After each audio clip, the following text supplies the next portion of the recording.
queremos escuchar justamente tu punto de vista, desde el punto de vista jurídico, porque le escuchamos a muchos políticos esta semana y esto tiene un impacto fuerte en la sociedad. Entendemos que hay una rabia contenida por todos estos hechos, pero bajar un cambio, analizar y ver dónde estamos como país, ese análisis. Primero preguntarte, ¿qué pensás de las propuestas que se escucharon esta semana?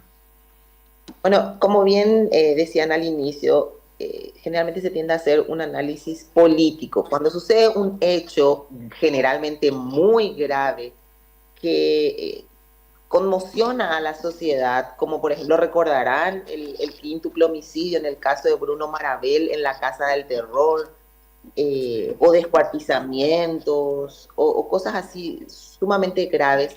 Generalmente lo que sucede después, como un autorreflejo, es que sale un político y propone o elevar las penas, o propone pena de muerte, o propone castración química. Entonces, ahí entendemos que ese discurso, que ese análisis realmente se basa en un discurso puramente político, ¿verdad? Es decir, tratar de que la gente escuche lo que la gente indignada quiere escuchar en ese momento.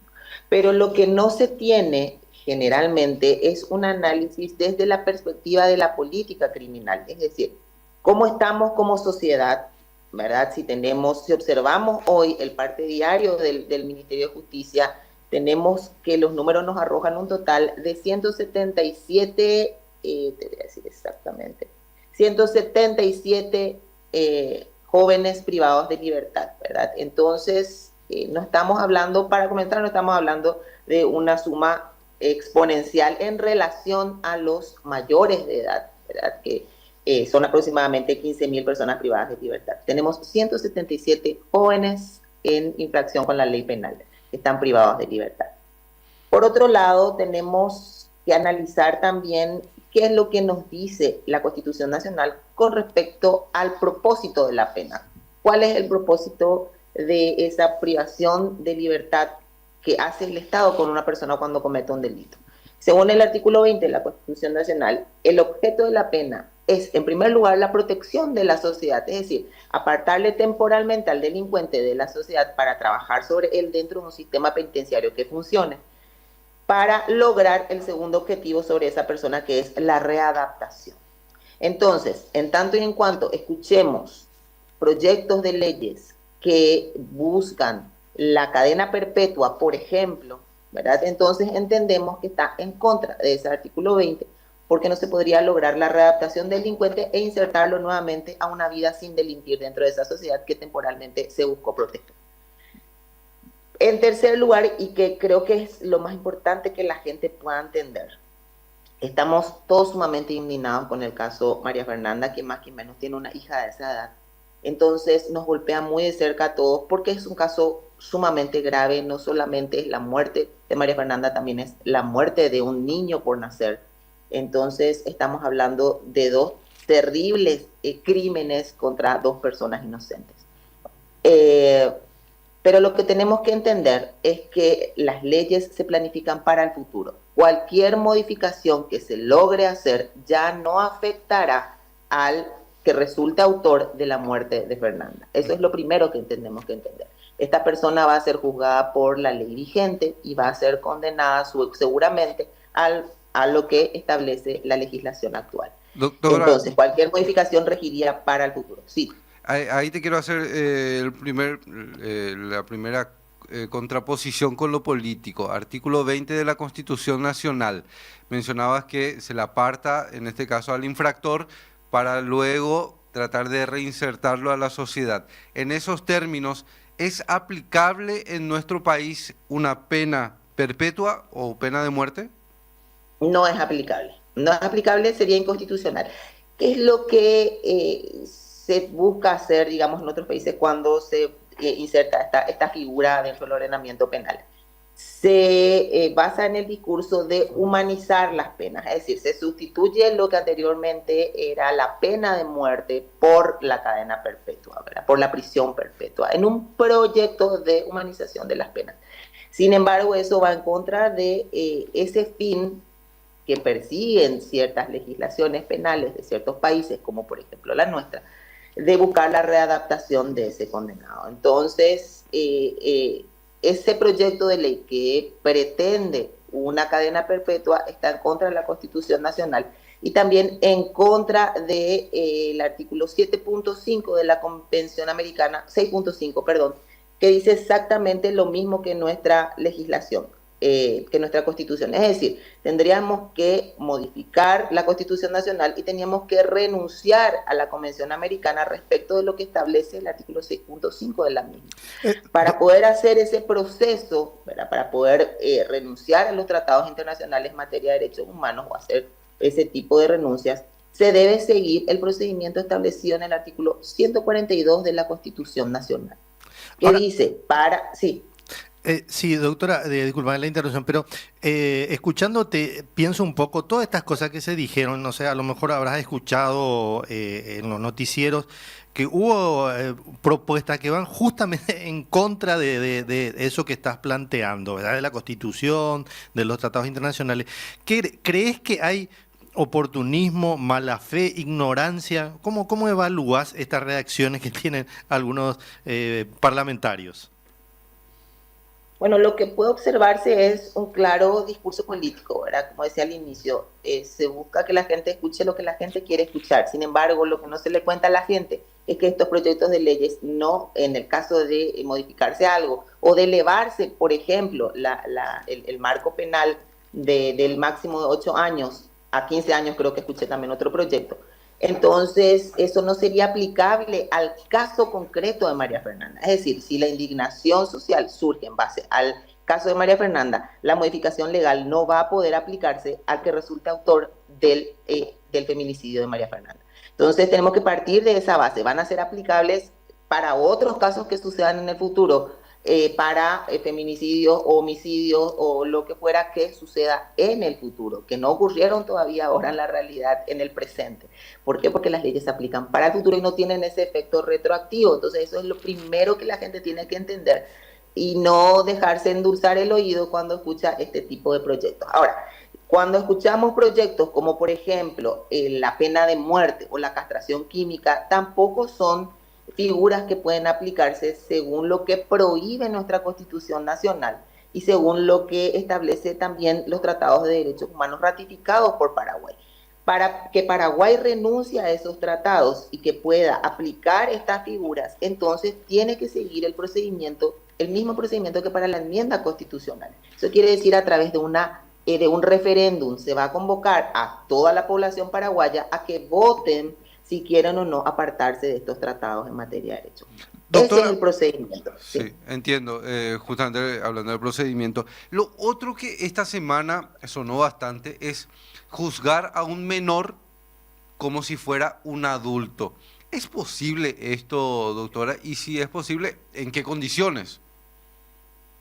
Es absolutamente imposible, absolutamente imposible. Eso también está prohibido por nuestra Constitución, los niños y niñas.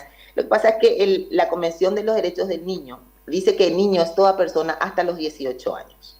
Entonces, aquella persona, aquel adolescente, porque nosotros sí en el Código de la Niñez y la Adolescencia tenemos esa distinción entre niño y adolescente, la Convención de los Derechos del Niño no. Niño es toda persona hasta los 18 años, punto.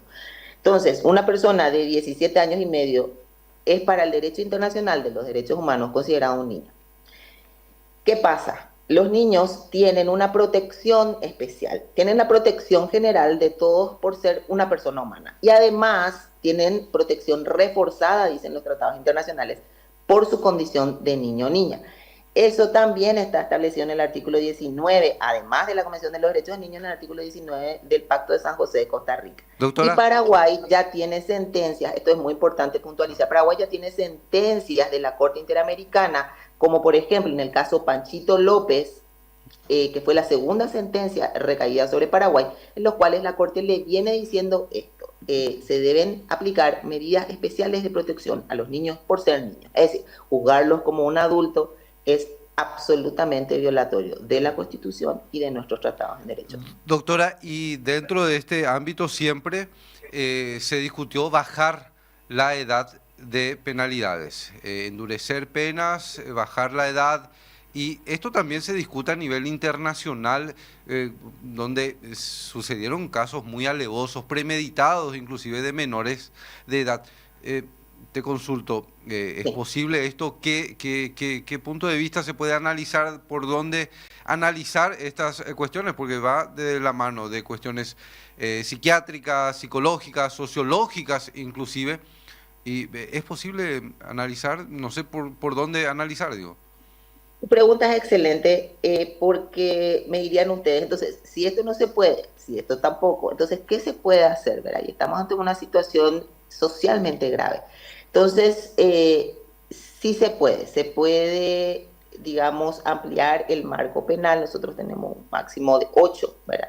De 8 años. La punibilidad de los menores o la reprochabilidad, mejor dicho, en materia penal, es a partir de los 14 años. A partir de los 14 años un niño es reprochable, es decir, tiene que asumir penalmente las consecuencias de sus hechos, cuando estos son calificados como hechos punibles. En otros países sí, como por ejemplo en Argentina, se bajó la edad de reprochabilidad a 12 años, es decir, que a partir de los 12 años ya una persona puede entrar dentro del sistema penal. La Corte Interamericana al respecto señaló que esa es la edad límite, es decir, menos de 12 años no puede tener una persona para ingresar dentro del sistema penal. Paraguay en ese sentido está en cumplimiento de esos estándares, ¿verdad? Al establecer la edad de reprochabilidad de 14 a 18, Paraguay está dentro de esos estándares establecidos internacionalmente. Incluso la Corte establece que el máximo para bajarla sería de 12 años. Ahora, aumentar las penas. Allí tendríamos que nuevamente entrar en un análisis, repito, no un análisis político simplemente, sino un análisis criminológico, convocar a criminólogos, a expertos en política criminal, ver realmente el impacto dentro de la sociedad, cuáles son los números que tenemos. Nosotros tenemos unos números que nos arrojan 177 jóvenes infractores en este momento privados de libertad, ¿verdad? ¿Cuánto tenemos dentro de lo que implica la densidad poblacional de Paraguay? ¿Cuáles son esos parámetros de gravedad que refieren los legisladores cuando hablamos de doble homicidio, cuando hablamos de descuartizamiento, cuando hablamos de qué estamos hablando de gravedad? ¿Verdad? Tenemos que ser sumamente precisos cuando hablamos de una ley penal. Y por supuesto hacer este estudio en base a la política criminal, ver realmente si esa alerta social del aumento de penas va a tener incidencia en la conducta de la persona para abstenerse de realizarla. Y ahí haríamos un comparativo con otros casos similares que bien mencionaban también al inicio, como por ejemplo los casos de feminicidio. La pena para el feminicidio, o mejor dicho, para la violencia familiar. Vamos a hablar primero de la violencia familiar. La violencia familiar antiguamente en la ley anterior tenía una pena máxima de hasta 3 años. Esa fue modificada a 6 años como pena máxima. Es decir, pasó de ser un delito a ser un crimen según nuestra ley penal. Eso también implica que tendrá menos chances de, porque nosotros tenemos un sistema de mala aplicación de la prisión preventiva, entonces menos chances de poder litigar en libertad. Sin embargo, esto incidió en la conducta del delincuente para abstenerse de realizar una violencia familiar. No, nuestros números nos dicen que estos casos siguen en aumento y que finalmente llegan al último grado, que es el feminicidio. La pena para el feminicidio es la pena más alta que nosotros tenemos dentro de nuestro código penal, es de 30 años, ¿verdad? Incluso uno de los primeros casos, recordarán el caso Trote, en el cual se dio una sentencia de la máxima pena de 30 años más 10 años de medida de seguridad.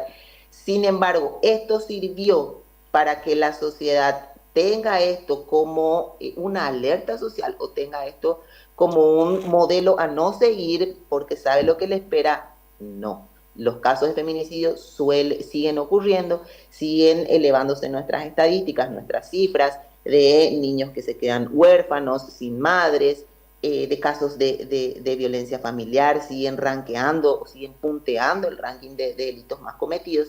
Entonces, esto nos indica que el aumento de penas simplemente no tiene el efecto que se desea cuando se plantean o en lo que está plasmado en los fundamentos. Claro, claro. No inhibe la conducta del delincuente. Se entiende, doctora. Doctora, vos sabés que esto causa bastante indignación. Nosotros estamos tratando de plantear desde el punto de vista técnico y de acuerdo a las leyes que tenemos en vigencia, digo.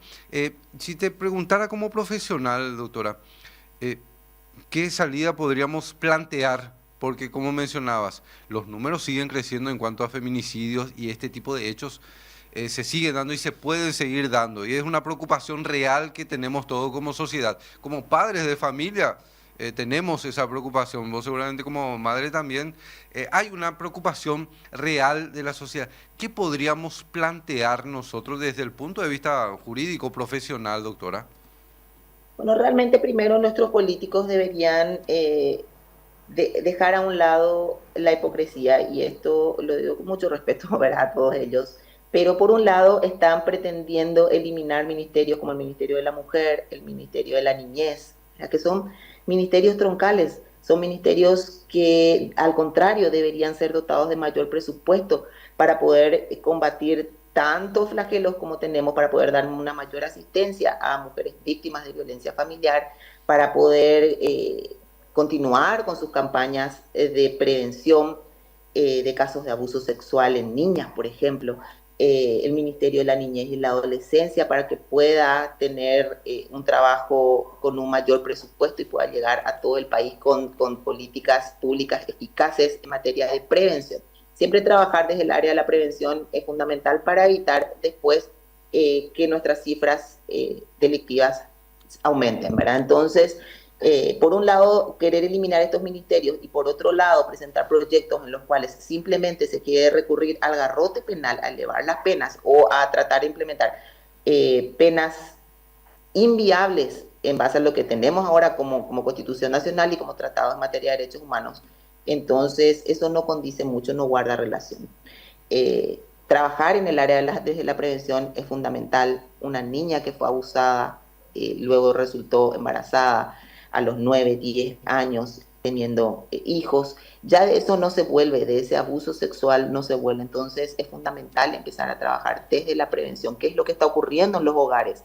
Los casos de abuso son en su mayoría cometidos dentro del entorno de confianza de ese niño o niña. Entonces trabajar en la familia, qué está pasando, trabajar en las escuelas también para poder tener sistemas de detección precoz de casos de abusos sexuales que puedan detectarlos los psicólogos, las maestras que están trabajando en ese lugar, y de esa manera dar ya aviso a las autoridades, no esperar a que finalmente llegue el niño a ser asesinado o la niña a ser asesinada o finalmente termine embarazada.